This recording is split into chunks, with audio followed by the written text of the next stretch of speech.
Palamenti tekkirizibwa kukyusa kukola tteeka nga likyusa ekyasalibwawo kkooti as between the parties.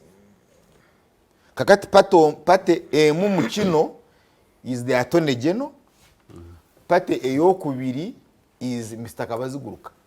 Because emisango ya Kabaziguruka ekyaliwo. Iye yagaba nange temuntwala mu court martial. Ate ne files ze tebanaba kuzitwala mu Supreme wa DPP. So ekitegeeza baddayo mu registry.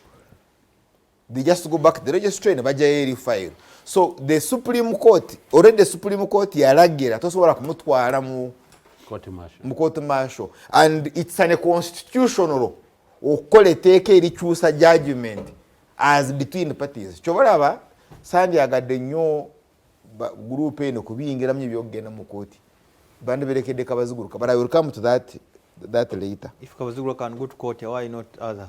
No, I think Gambi, because if you are saying Rwandira gwanga toyingira mu trap y'abali yokufuluma yokuddayo mu public court, public opinion ujuka yabakola on their own case. Koti y'abantu sibesiga daruleri yawo.